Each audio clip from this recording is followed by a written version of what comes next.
Allah. Nama yang menunjuk pada dua hal sekaligus. Satu, sifat ketuhanan. Yang kedua, pusat penyembahan. Ya, sifat uluhiyah, ketuhanan, dan ubudiyah, penyembahan. Duanya ditemukan, kedua makna ini ditemukan dari Allah sendiri di Quran surah Thaha, surah ke-20 ayat ke-14. Perhatikan kalimatnya. Innani anallahu. Sayalah Allah, kata Allah. Apa makna Allah itu? Satu, la ilaha illa ana. Gak ada Tuhan kecuali saya.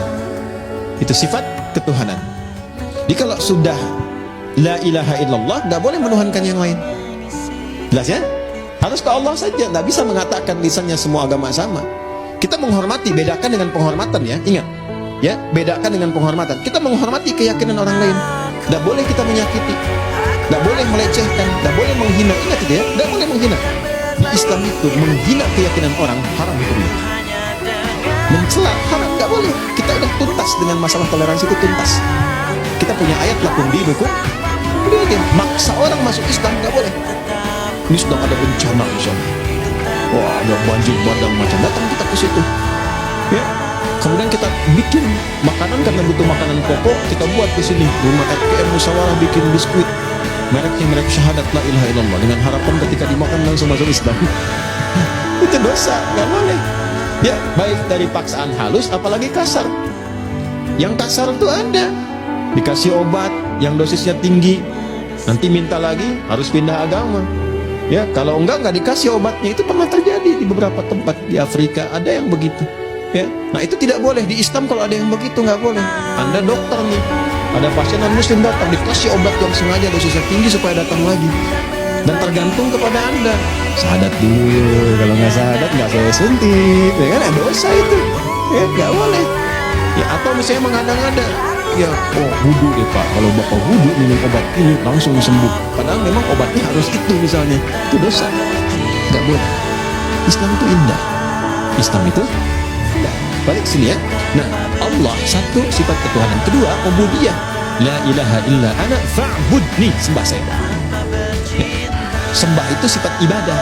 Makanya kalau kita baca bismillah, ada Allahnya di situ, maka kita niatkan semua perbuatan jadi ibadah. Otomatis itu, apapun itu, naik kendaraan, makan, minum, kerja, bismillah, sepanjang nama Allah disertakan jadi ibadah. Jadi jangan dipahami ibadah itu aspeknya ritual saja, tidak. Semua kegiatan itu ibadah. Wa ma khalaqtul jinna wal insa illa liya'budun. Adz-Dzariyat ayat 56. Tidaklah aku ciptakan semua jin dan manusia kecuali menjadikan semua aktivitas ibadah. Nah, dalam ibadah itu rasakan ketuhanan Allah. Niatkan untuk Allah. Niatkan lillah, itu yang dimaksud ikhlas. Maka di surat Ikhlas dibuka dengan kata Allah, qul huwallahu, tujukan lillah. Kalau sudah ditujukan karena Allah, pertama memberikan ketenangan pada jiwa. Kedua, nggak ada kecewa. Nggak ada kecewa.